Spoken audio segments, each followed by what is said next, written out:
중안부를 양악수술로 줄일 수 있느냐라는 질문을 정말 많이 받습니다. 결론부터 얘기를 하면 양악수술로 중안부를 줄일 수 있습니다. 수술을 5mm 올려준다고 했으니까 내 인중이 5mm가 줄어들겠구나.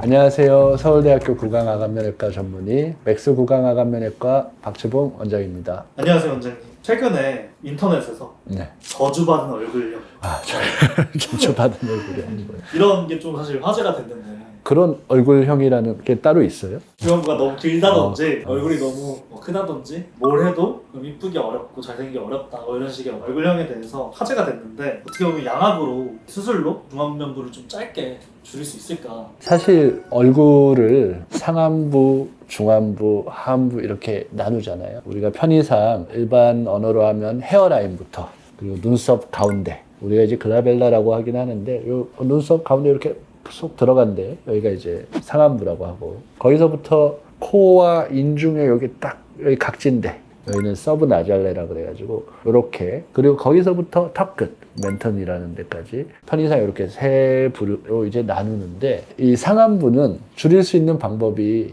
헤어라인을 이식을 해서 이마를 좀 줄일 수 있는 방법이 하나 있죠. 그거는 뭐 뼈 수술까지는 아니고 그죠?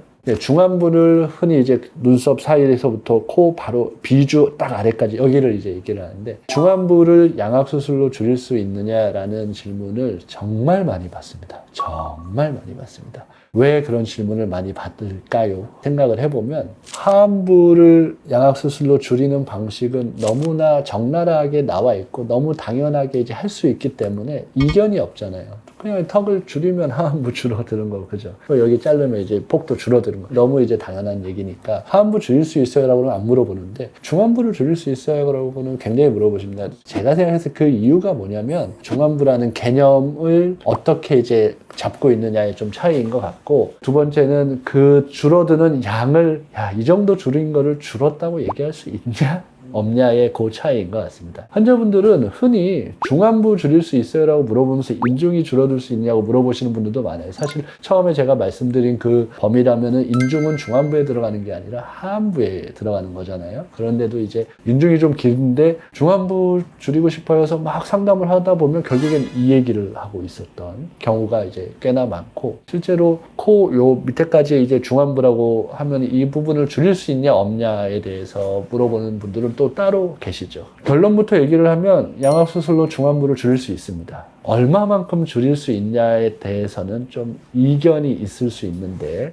어떻게 줄일 수 있냐면 위턱을 콧볼 옆에서 이렇게 르포트 1형 골 절단술이라고 해서 이렇게 자른 다음에 상악을 올리면요. 입술과 인중과 코 비주 이러한 부분의 연조직들이 같이 올라갑니다. 왜냐하면 우리가 어떻게 생각하면 쉽겠냐면 우리가 이제 갈비를 뜯잖아, 그죠? 갈비를 먹을 때 뼈를 올리면 이 살도 같이 올라가죠. 붙어있기 때문에 뼈가 올라가면 이러한 연조직들이 당연히 같이 올라갑니다. 물론 뼈가 상악을 5mm 올렸다 그래서 입술이 5mm 올라가는 건 아닙니다. 그거는 이제 10%에서 뭐 한 3, 40% 이렇게 보는 경우도 있고 한 반 정도 올라간다 이렇게 보는 경우도 있고 그냥 뼈를 올리느냐 코 요 안쪽에 있는 뼈를 좀 삭제를 해서 올리느냐 수많은 노하우들로 이제 많이 올릴 수도 있고 적게 올릴 수도 있고 뭐 이러한 것들입니다. 그런데 이제 무조건 이제 올리는 만큼 확 올리는 건 아니기 때문에 중안부를 줄일 수 있는 것 자체는 맞지만 어떤 노하우로 하냐에 따라서 비주를 올림으로써 중안부를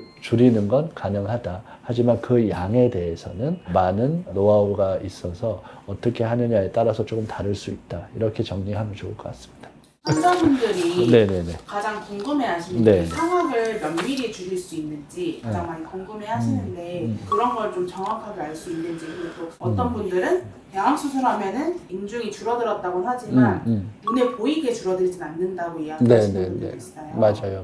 자, 첫 번째 이제 상악을 몇 미리 줄일 수 있는지에 대해서 얘기를 해봅시다. 이제 해부학적으로 몇 가지 고려 사항이 있습니다. 우리가 요 코 옆에를 이렇게 자른다고 했을 때 어디보다는 위에여야 하냐면 치아 뿌리보다는 위여야겠지요. 그리고 상방한계선은 눈 밑에 안화하공이라고 신경 나오는 선, 그리고 여기 코 옆에 콧물이 나오면서 이렇게 걸리는, 우리가 이비인후과 가서 이렇게 내시경으로 봤을 때 거기 이렇게 점막이 이렇게 튀어나온 뼈와 함께 그 하비갑계라고 하는데, 그거보다 올려서 이렇게 자를 수는 없으니까 그것이 어떤 물리적인 해부학적인 한계라고 할 수 있지요. 하지만 그거를 다 제거할 수 있느냐? 당연히 안 됩니다. 우리가 코로 숨을 쉬어야 되잖아요. 그 비강 안에는 뼈랑 이렇게 하비각계, 중비각계, 그리고 점막들, 그리고 비중격, 그리고 뒤쪽에 뼈, 뭐 이러한 것들이 다 있고, 숨을 쉬려면 공간이 이제 확보가 돼야 되는데, 우리가 상악을 무조건 막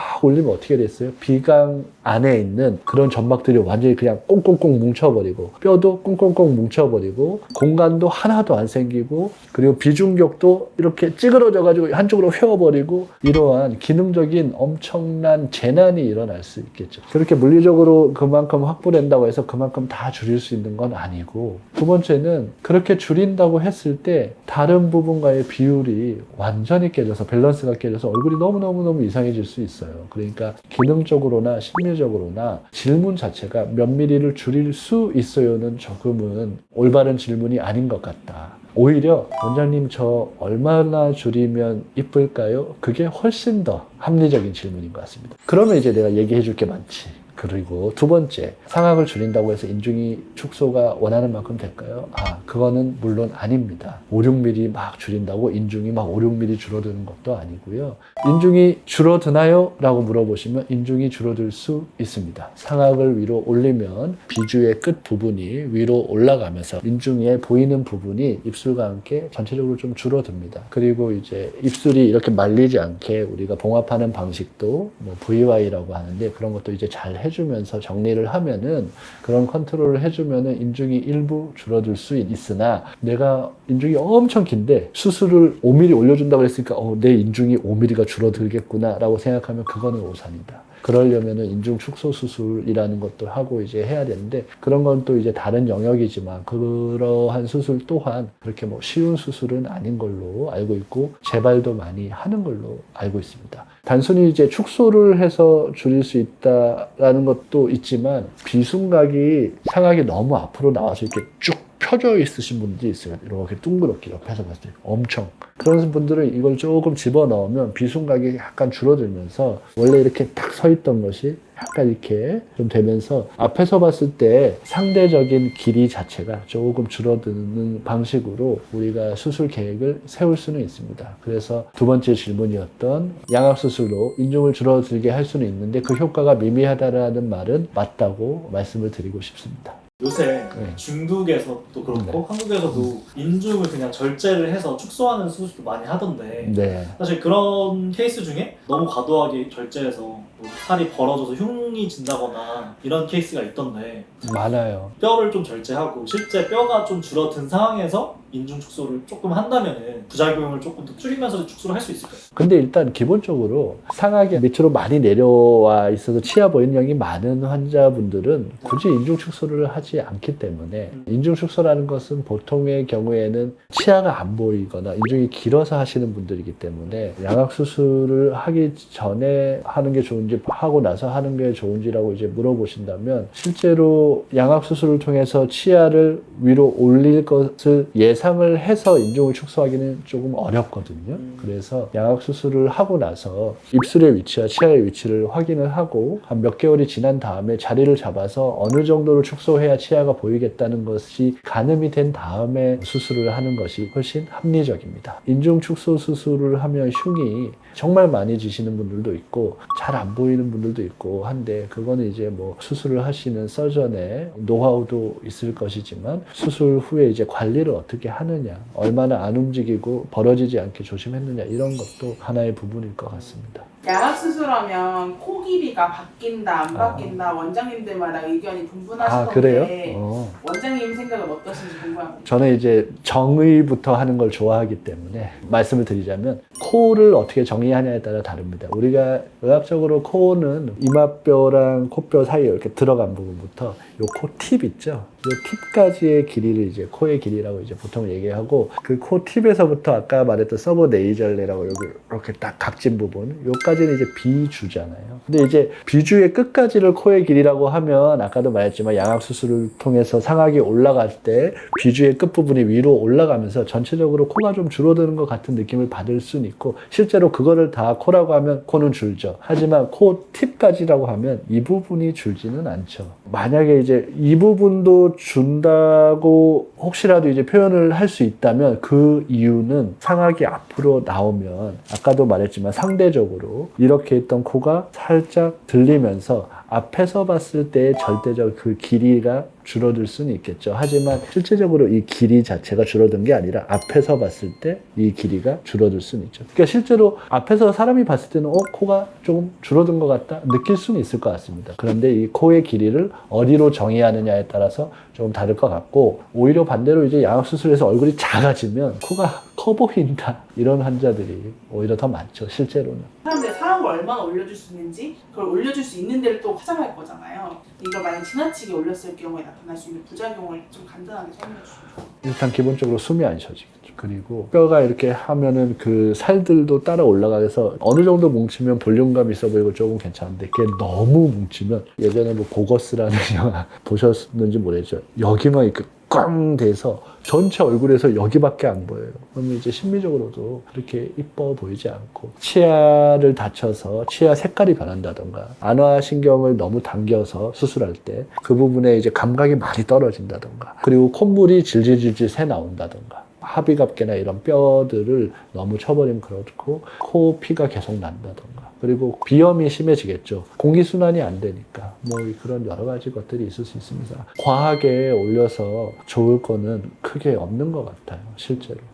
사실 또 중안면부가 줄어든다는 게 잘 믿겨지지 않는데 한번 케이스 좀 보면서 설명해 줄 수 있으실까요? 이분을 보시면 원래도 워낙에 이쁘셨지만 실제로 이제 수술을 통해서 중안면부를 축소하고 상악 앞부분에 있는 볼륨이 좀 튀어나오고 턱이 뒤로 들어가시면서 전체적으로 얼굴의 느낌이 굉장히 이제 작고 러블리하게 이제 변한 모습인 것 같습니다. 일단 기본적으로 위로 올라가면은요. 아까도 말했지만 이 살들이 이 치아를 포함한 상악과 함께 같이 올라가기 때문에 그 위쪽으로 가서 살들이 조금 뭉쳐요. 그러면서 이제 이쪽에 이제 입체감이 확실히 살아나게 되고 처음 말씀드렸듯이 인중이나 이제 비주나 이러한 부분도 조금 올라가면서 전체적으로 좀 짧아 보이는 그런 느낌을 가지게 되고 그렇게 하면서 이제 회전을 통해서 상악이 이제 앞으로 조금 나오잖아요. 코 주변이. 그러면은 입체감이 이제 생겨서 3차원적으로 그 부분이 이제 볼록해지면서 거기가 조금 더 축소된 느낌? 짧아 보이는 그런 느낌이 조금 있는 것 같습니다.